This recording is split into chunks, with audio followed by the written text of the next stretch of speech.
자, 이번에는 자유한국당 전당대회 관련 내용으로 가겠습니다. 이달 27일 예정돼 있는데요, 지금. 누가 나오는지 아직 확정이 안 됐습니다. 그 얘기입니다. 보시죠. 국민일보인데요. 홍준표 전 대표는 어제 불출마 입장을 밝혔습니다. 한국당 전당대회 흥행은 고사하고 반쪽 우려된다. 이렇게 국민일보는 제목으로 전하고 있습니다. 홍준표 전 대표 비롯한 당권주자 전당대회 연기를 요구하고 있는데요. 당 지도부하고 당 선관위는 변경 불가 강경 입장입니다. 그리고 여기 이런 말도 있네요. 이쪽에 보겠습니다. 비대위 회의에서는 일부 당권주자들의 전당대회 보이콧이 해당 행위라며 징계를 해야 된다는 주장까지 나왔다. 당권주자를 징계해야 된다. 이런 또 강한 발언은 비대위에서 또 나왔다 그러네요. 어디로 가는 겁니까? 한국당 전당대회. 일단 지금 여기서 저희가 당 지도부 그리고 당 선관위의 입장이 있습니다. 저희가 영상으로 준비했는데 보시죠. 전대 날짜 문제가 큰 문제가 되고 있습니다. 제 판단으로는 미북 정상회담 때문이라도 회담 결과가 나오기 전인 27일에 전당대회를 예정대로 치르는 것이 옳은 것 아닌가 이렇게 보고 있습니다. 결정을 두 번 하는 경우가 있어요? 그러니까 재고를 한번 해보신다든지. 그런 얘기 없었어요. 보이콧 하는 거는 그 사람들의 사정이라니까요. 우리하고 뭐 관계없는 거라니까요. 네, 이경환 변호사. 뭐 앞선 주제에 굉장히 토론을 열띠게 하시냐고 조금 가라앉히시고 이번에 이제 한국당 얘기, 전당대회 얘기 좀 해보겠습니다. 일단 홍준표 전 대표가 어제 출마하지 않겠다고 입장을 밝혔습니다. 그리고 뭐 뒤치다거리 뭐 이런 얘기까지 했어요. 지금 보면은 여기 있습니다. 그 부분이 여기 있네요. 이 부분 보시죠. 홍준표 전 대표는 이제 이 출마하지 않겠다고 밝히기 전에 페이스북에 글을 올렸는데요. 한국당이 탄핵 뒤치다거리 정당으로 계속 머문다면 미래가 없다. 이렇게 또 얘기를 남겨서 뭐 또 여러 가지 회자가 되고 있습니다. 자, 이경환 변호사. 홍준표 전 대표가 불출마 입장을 밝힌 배경, 뭐 아니면 노림수는 뭘까요? 저는 그 본인의 그 고뇌에 찬 결단이라고 보는데요. 무슨 뜻이냐면 처음에 나올 때부터 지난 지방선거 때 당대표를 이제 사임하시고 나왔을 때 그 본인의 책임이 있다. 그래서 이번에 나온다고 하는 부분에 대해서는 명분이 약했다라는 것에 대한 생각이 계속적으로 있었을 것이고요. 그 명분을 나름대로 이렇게 보완했던 부분이 황 총리가 나오는 부분에 대해서 그 부분에 대한 어떤 본인도 나가야 되겠다는 생각을 하게 된 계기가 됐을 것 같은데 그렇다 하더라도 지금 뭐 그 명분을 크게 보고 그런 부분을 명분을 국민적인 그 명분이 없다는 뜻은 명분이 약하다는 뜻은 국민적 지지를 받을 수 있는가라는 부분에 대한 고민이었다고 저는 봅니다. 본인이 과연 그런 지지를 받을 수 있겠는가에 대한 고민이 있었다. 그래서 그런 부분들의 고민이 계속 깊어지면서 물론 황 총리가 나옴으로써 본인이 이제 나온다고 선언을 했지만 그런 부분들에 대한 고민이 깊어지면서 국민적 지지를 받을 가능성이 약하다라고 판단하고 적어도 이번 기회는 오히려 더 쉬어가는 것이 본인의 정치적 미래에 더 나은 판단이지 않은가라는 결정을 내린 것 같습니다. 이경환 변호사께서 좀 설명을 이렇게 애둘러서 어렵게 하셨는데 한마디로 전당대회에서 승산이 그다지 높지 않다 이런 판단이었다는 건가요? 예, 뭐 저는 그 부분에 대해서는 본인이 아니기 때문에 말하기 어렵지만 결과적으로 국민적 평가의 부분이기 때문에 성산까지는 그렇다 하더라도 국민적 평가에 대한 본인의 교묘한 수용 저는 이렇게 보고 있습니다. 아무튼 뭐 애둘러서 표현하는데 아마 시청자 여러분께서는 무슨 뜻인지는 이해하셨을 거라고 제가 생각이 듭니다. 자, 최영하 교수님. 자, 일단 홍준표 전 대표는 이런 입장을 밝혔고요. 그 남은 분들은 계속 보이콧 주장을 하면서 전대 연기를 아직까지 주장하고 있습니다. 그리고 오늘이 후보 등록이 돼야 되는 날입니다. 오늘 5시까지 마감을 해야 되는데 자, 이런 상황에서 당 선관위와 당 지도부는 굉장히 강경합니다. 전당대회 연기 절대로 없다. 그리고 일각에서는 비대 일각에서는 왜 자꾸 전대 연기 주장하나? 이건 해당 행위다. 이렇게까지 또 강하게 나서는 거는 왜 그럴까요? 아니 작년 연말 기억나세요? 전원책 그 조광특위 의원이 전대 한 달 늦추자 그래서 쫓겨나다시피 당을 나갔단 말이죠. 그런 것도 기억을 하고 자 선수가 룰을 바꾸는 경기가 어디 있습니까? 나왔는데 그거 바꾸자 그러는 거. 그다음에 북미 회담하고 전당대회하고 그렇게 상관이 있나요? 저는 박관영 선관위원장님 말씀이 토 하나 틀린 게 없다고 봅니다. 그러니까 본인은 자꾸 이러면 사퇴할 수도 있다. 뭐 이렇게까지 얘기를 했어요. 아니 끝까지 남아주셔갖고 전당대회 치르셔야죠. 그래갖고 진짜로 어떤 결과가 나오든지 거기서부터 새로 시작하는 거고요. 사실 근데 어제 저녁부터 조금 이상한이 아니라 하여튼 다른 기운이 이제 어떤 기운입니까?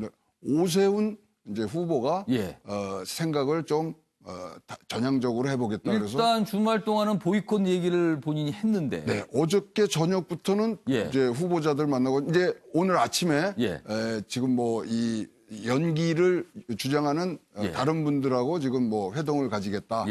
어저께 또 이 여의도에서 나온 얘기는 집단 지도 체제도 가능한 거 아니냐는 얘기도 흘러나오면서 오늘 진짜 집단 지도 체제요? 전당대회가 얼마 안 남는데 갑자기 집단 지도 체제로 바꾼다? 어떤 얘기들이 이제 오늘 오갈지가 지금이 굉장히 중요한 이제 7시간 이 정도가 지금 남아 있는데요.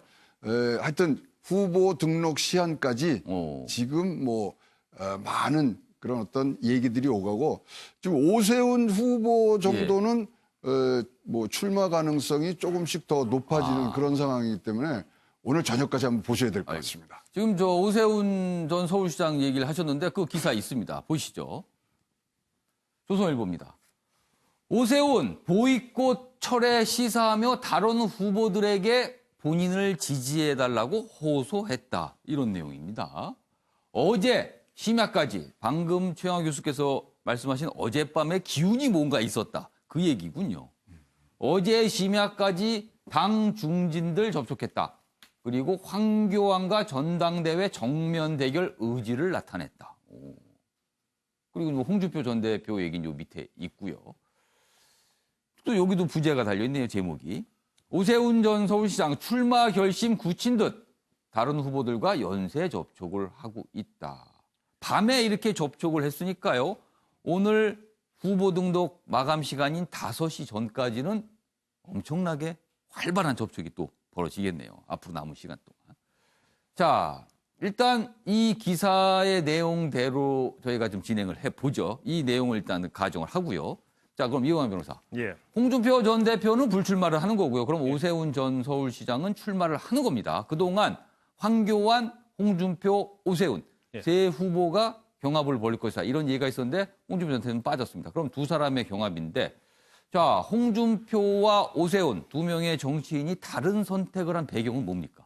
어떻게 생각하세요? 그 홍준표 전 대표에 대해서는 조금 전에 제가 명분의 부족. 아까 말씀하셨고. 그 명분의 부족이 결국에는 지지를 받기 힘들 것이다. 그 표 같은 것도 이야기되는 것인데 오세훈 전 시장 같은 경우는 저 같은 판단하게 된 게 물론 홍준표 전 대표의 사태도 영향을 끼쳤겠지만 본인은 아마 본인이 과거에 그 했던 어떤 행적들에 대한 어떤 이제 이번 기회에 그것을 씻겠다. 과거에 서울시장 나왔을 때 했던 행위들, 예를 들어서 무상급식 때문에 시장직을 잃게 된 이유라든지, 혹은 타당에 갔다 온 이유라든지, 우리 당 내부에서는 그런 부분들에서는 좋지 않은 시각들이 있습니다. 그런데 우리 당의 기본적인 가치는 어떤 자기희생이 필요한 것이거든요. 그런데 이 자기희생을 이번에 하는 모습을 보임으로써 본인이 미래를 준비하는 사람이다. 라는 이미지를 만들어 나가고, 원래 오세훈 전 시장의 이미지는 원래 그 자기희생이지 않았습니까? 과거에 충분히 좋은 지역에서 재선이 될 수 있음에도 불구하고 자기 국회의원을 하지 않겠다, 더 이상. 라고 하는 어떤 자기희생적인 모습. 그것이 결과적으로 시장으로 연결되는 가는 원동력이었는데 그 원동력을 지난 서울시장 하면서 또 무상급식 때문에 다시 까먹었다가 이번 기회에 당이 어려운 위기에 처했을 때 당이 위기에 처했을 때 자기 희생을 하는 모습을 보임으로써 그 나쁜 이미지를 씻을 수 있고 오히려 밀어나가는 자기 이미지를 쌓아나가려고 하지 않을까라는 측면에서 본 거로 봅니다.